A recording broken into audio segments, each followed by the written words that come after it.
मराठा समाजाचे नेते जरांगे पाटील यांनी थेट 30 तारखेपासून उपोषणाचा इशारा दिलेला आहे आणि याबाबत आता बऱ्याचशा चर्चा सुरू झालेल्या आहेत। वकील गुणरत्न सदावर्ते यांनी उदय सामंत भेटून आल्यानंतर मनोज जरांगे पाटील हे बिळातून बाहेर निघाले अशा पद्धतीची खोचक टीका सुद्धा केलेली। आपल्यासोबत प्रसाद लाड आहेत, भाजपचे विधान परिषदेचे आमदार आहेत, आपण त्यांच्याशी बातचीत करणार आहोत। ज्या पद्धतीने टीका टिप्पणी आता सुरू झाली आहे, काय नेमकं वाटतं तुम्हाला? नाही, ज्या पद्धतीमध्ये मनोज जरांगे पाटलांनी आरोप केले त्या आरोपाचं तपशीलवार उत्तर मी आपल्या माध्यमातून दिलं, आकडेवारी दिली, त्याचं उत्तर माननीय राज्याच्या मुख्यमंत्र्यांनी देखील दिलं। हैदराबाद गॅझेटबद्दल बोलल्यानंतर न्यायप्रविष्ट प्रकरण मीही सांगितलं होतं, माननीय मुख्यमंत्र्यांनी देखील तेच सांगितलं। ज्या विषयाला पालवी फुटणारच नाही त्याच्यावर पाणी टाकून टाकून पालवी फोडायचा प्रयत्न का केला जातो हे मला काही कळत नाही। एकदा राज्याच्या मुख्यमंत्र्यांनी शब्द दिला की मी हे करणार, आणि जे कोण करू न शकलो होतं, न भूतो न भविष्यतो, ते काम माननीय राज्याचे मुख्यमंत्री देवेंद्र फडणवीसांनी केलं। मग त्याच्यानंतर त्यासाठी पुन्हा एकदा आंदोलन, पुन्हा एकदा लोकांना एकत्र करणं, पुन्हा लोकांची सिस्टीम बिघडवून टाकणं। आज सणावाराचा दिवस आहे, सुट्टीचे दिवस आहेत, खरीपाचे हंगामाचे दिवस आहेत, पावसाचे दिवस आहेत, ऊन फार मोठ्या प्रमाणावर ग्रामीण भागात आहे। अशा वेळेला तुम्ही जर मुद्दाम तुमच्या राजकारणासाठी जर समाजाला बळी देणार असाल तर ते चुकीचं आहे। हे मी कालही म्हटलं, मी आजही म्हणतो, राज्याच्या मुख्यमंत्र्यांनी दिलेला प्रत्येक शब्द ते पूर्ण करतील आणि पूर्ण केलेल्या कामाबद्दल पण त्यांनी कधीतरी बोलावं। काल दादा बोलले की माझा वैयक्तिक द्वेष फडणवीसांबद्दल नाही, मग एकदा पत्रकार परिषदेमध्ये फडणवीसांनी काय काय केलं हे देखील त्यांनी सांगायला पाहिजे, हीच माझी विनंती आहे। पण गुणरत्न सदावर्ते ज्या पद्धतीनं मग आरोप प्रत्यारोप करतात, मग महायुतीमध्ये बिघाडी असं म्हणावं किंवा समन्वयाचा अभाव आहे? गुणरत्ने सदावर्ते ना महायुतीचा घटक आहेत, ना ते आमच्या कुठल्याही पक्षाशी संलग्न आहेत, त्यामुळे ते काय म्हणतायत हे त्यांचं वैयक्तिक मत आहे। मला वाटतं मी एक भारतीय जनता पार्टीचा आमदार म्हणून, माननीय देवेंद्र फडणवीसांचा शिलेदार म्हणून मी हे उत्तर दिलेलं आहे। मी विधान परिषदेचा मुख्य प्रतोद म्हणून मी हे उत्तर दिलेलं आहे। ज्याला झोंबायचं त्याला झोंबेल, जे गेले त्यांना कळेल। माझी विनंती आपल्या माध्यमातून एवढीच आहे की जे राज्य आजच्या या राष्ट्रीय आंतरराष्ट्रीय संकटात असताना अशा प्रकारे एखाद्याकडनं काहीतरी करून घ्यायचा जर कोण प्रयत्न करत असेल तर तो अयोग्य आहे। नक्कीच बरीच चर्चा आहे की मनोज जरांगे पाटील यांना कोण कोण भेटून गेले आणि भेटून गेल्यानंतर मग त्यांनी हा निर्णय घेतला अशी पण चर्चा होते या सगळ्या संदर्भात। तुम्ही सुद्धा यालाच अनुसरून TV9ची बातचीत करताना म्हणाला होतात की आमच्याकडे पण यंत्रणा आहेत, योग्य वेळ आल्यावर आम्ही बाहेर काढू सगळी नावं। कसं पाहता एकंदरीतच, आणि मनोज जरांगे पाटील यांना मनवण्याचा काही कयास सरकारकडून केला जाणार आहे का, प्रयास केला जाणार? मी आपल्या माध्यमातून काल आवाहन केलं, विनंती केली की ते माझ्याशी बोलू शकतात, मी मुख्यमंत्र्यांकडे त्यांना घेऊन जाईन, किंबहुना त्यांना कोणावरती विश्वास असेल त्यांच्या माध्यमातून त्यांनी बोलावं। परंतु अशा प्रकारे मुख्यमंत्र्याची प्रतिमा खराब करण्याचं काम, की ज्यांनी मराठा समाजासाठी काहीच केलं नाही, ते करणं योग्य नाही। अनेक फोन कॉल आता मला शिवाय देण्याचे यायला चालू झाले।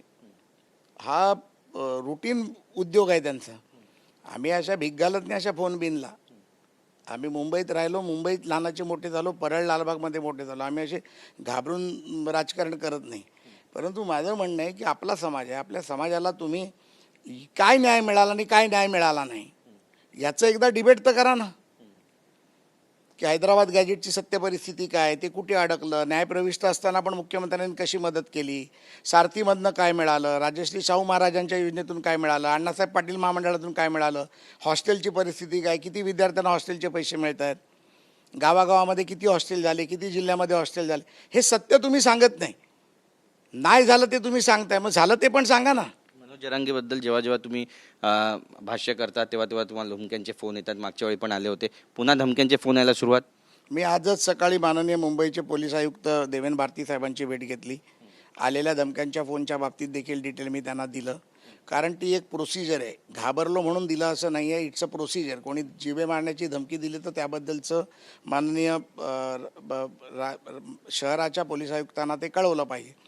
त्या पद्धतीमध्ये ते कळवलं आहे। ज्या सायन भागात मी राहतो त्या सायन भागाच्या पोलीस स्टेशनला देखील पत्र दिलं आहे, ज्या तिकडच्या DCPना पत्र दिलं आहे आणि आयुक्तांना पत्र दिलं आहे। त्यामुळे जी प्रोसिजर करायला पाहिजे ती मी केलेली आहे।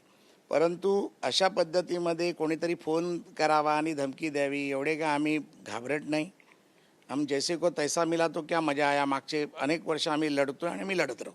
नक्कीच जागतिक युद्धाच्या जी परिस्थिती आहे त्यावरती आता पंतप्रधान नरेंद्र मोदी यांनी सुद्धा भाष्य केलं आणि त्यांनी स्पष्ट केलेलं आहे की देशामध्ये भीषण परिस्थिती होईल, सगळं काही संपून जाईल जर देशवासियांनी व्यवस्थित कॉर्डिनेट केलं नाही तर. माननीय देशाचे पंतप्रधान हे दूरदृष्टीने काम करणारे नेते आहेत. आज आपण बघितलं असेल सौदी अरेबियामध्ये UAE जाऊन त्यांनी पेट्रोल डिझेल गॅसच्या बद्दल एक खूप मोठा चांगला करार करून आले. त्यानंतर ते व्हिएतनाम असेल किंबहुना इतर आंतरराष्ट्रीय देश असतील इथे देखील जाऊन ते आजच्या तारखेला पुढच्या भविष्यात देशाला लागणाऱ्या गोष्टीच्या संदर्भात ते फार अभ्यासपूर्ण जाऊन लोकांची चर्चा करतात. आपण जर सर्वांनी मिळून या गोष्टीवरती कंट्रोल नाही केलं, ज्या पद्धतीमध्ये आपण कोविड काळात माननीय देशाच्या पंतप्रधानांचं ऐकून आपण लॉकडाऊनच्या वेळेला सहकार्य केलं, रेमडेसिवीरच्या वेळेला सहकार्य केलं, लसीच्या वेळेला सहकार्य केलं आणि आज भारत देश हा एकमेव देश होता जो कोविडच्या काळात अमेरिकेसारख्या बलाढ्य देशापेक्षा पण अतिशय सुखरूप आणि चांगला राहिला. मला वाटतं की या काळात देखील पंतप्रधानांकडे मुख्यमंत्र्यांकडे इनपुट्स जास्त असू शकतात. त्यामुळे त्यांच्या इनपुट्सवरती जर एवढ्या उघडपणे पंतप्रधान बोलत असतील तर आपण त्याचा निश्चितपणे उपयोग करून घेतला पाहिजे, त्यांना सहकार्य केलं पाहिजे, देशासाठी केलं पाहिजे, या भारत मातेसाठी केलं पाहिजे, ही माझी विनंती सर्वांना. देवेंद्र फडणवीस पण म्हणतात की त्यांचा जो ताफा आहे त्यामध्ये इतर कार्यकर्त्यांनी त्यांचे ताफे आणू नये गाड्यांचे. नाही, हे स्वाभाविक असतं की मुख्यमंत्री जिथे जातात तिथे प्रत्येक कार्यकर्त्याला वाटत असतं की आपण त्यांच्या मागणं जावं किंवा करावं, पण त्याच्यामधनं जनतेमध्ये मेसेज चुकीचा जातो. काल देखील माननीय मुख्यमंत्री पुण्यामध्ये होते, रात्री येताना ते बाय रोड पुण्यातनं आले आणि 2च गाड्या घेऊन पुण्यावरनं ते मुंबईला आले. तर मला वाटतं अशा प्रकारे जर मुख्यमंत्री जर त्याच्या गोष्टीमध्ये जर बदल करत असतील, ते जाताना इंडिगो फ्लाईटनी गेले, बँगलोरला गेले तेव्हा, आणि अशा पद्धतीत जर ते बदल करत असतील तर त्याचं स्वागत केलं पाहिजे आणि त्याचं नुसतं स्वागत करून चालणार नाही. तर तुमच्यासारख्या कार्यकर्त्यांनी देखील त्यांनी जी री ओढली आहे ती री ओढून आपण काम केलं पाहिजे. बच्चू कडूंचं एक स्टेटमेंट आहे चर्चेमध्ये, ते म्हणतात की आज जरी सर्वे केला तरी लोक म्हणतील की मुख्यमंत्री हे एकनाथ शिंदेच झाले पाहिजे. जेव्हापासून ते विधान परिषदेवर आलेत, शिवसेनेमध्ये आलेत, तेव्हापासून त्यांनी ही री ओढायला सुरुवात केली आहे आणि मुख्यमंत्री एकनाथ शिंदेच व्हावे असं आग्रहाने प्रत्येक ठिकाणी सांगतायत. कसं पाहता? आता बच्चू कडू आमच्या महायुतीच्या घटक पक्षाचे आमदार आहेत, परंतु त्यांना देखील माननीय एकनाथ शिंदे साहेबांनी आमदारकी केली तर कुठेतरी ते लॉयल्टी दाखवणारच आहेत. कदाचित ते त्यांच्या राजकीय स्वार्थापोटी ते बोलत असतील, पण आता माननीय देवेंद्र फडणवीस पूर्ण शक्तीनिशी मुख्यमंत्री आहेत, मुख्यमंत्री राहतील आणि पूर्णपणे त्यांचा कार्यकाळ पूर्ण करतील याची मला पूर्ण खात्री आहे. विधिमंडळामध्ये कोणते नेते किती वेळा उपस्थित राहिले त्याची आकडेवारी समोर आली. 32% उपस्थिती जी आहे ती उद्धव ठाकरे यांची आहे. तुम्ही पण उपस्थित राहता, तुम्ही पण विधान परिषदेचे आमदार, तुमची उपस्थिती किती आहे आणि 32% उद्धव ठाकरे यांची उपस्थिती, यावर तुम्हाला नेमकं काय वाटतं? मला वाटतं 32% पण आकडा कदाचित खोटा असावा. उद्धव ठाकरेजींची उपस्थिती 25%पेक्षा पण जास्त नव्हती. ते अधिवेशनाच्या पहिल्या दिवशी आणि शेवटच्या दिवशी सभागृहात यायचे, कारण तो एक प्रोटोकॉल असतो. मला वाटत नाही की त्यांनी आभार प्रदर्शनाचं भाषण सोडून एकही भाषण सभागृहामध्ये केलं. माझ्यासारख्या कार्यकर्त्याची माझ्या दोन्ही टर्ममध्ये 100% उपस्थिती होती. अतिशय महत्त्वाचं असं माझ्या 3 सुट्ट्या लागल्या त्या माझ्या मुलाच्या विवाहाच्या काळात लागल्या. त्यामुळे मी असीन, प्रवीण दरेकर असीन, 100% सभागृहात नुसती हजेरी लावण्यापुरतं नाही तर पूर्णपणे सभागृहात बसण्याचं देखील काम आम्ही फार तत्परतेने आणि चांगल्या पद्धतीने करतो. सभागृहात आम्ही सहभाग घेण्याचं काम करतो, प्रत्येक विषयावरती चर्चा करण्याचं काम करतो.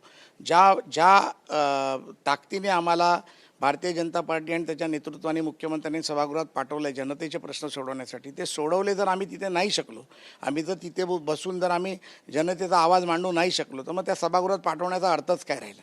त्यामुळे आम्ही 100% तिथे बसतो आणि 100% काम करण्याचा प्रयत्न करतो. आमच्याशी बातचीत केल्याबद्दल. तर 100% बसून काम करण्याचा प्रयत्न करतो असं प्रसाद लाड म्हणतात. कॅमेरा पर्सन चरण मार्गमसह गिरीश गायकवाड, TV9 मराठी, मुंबई.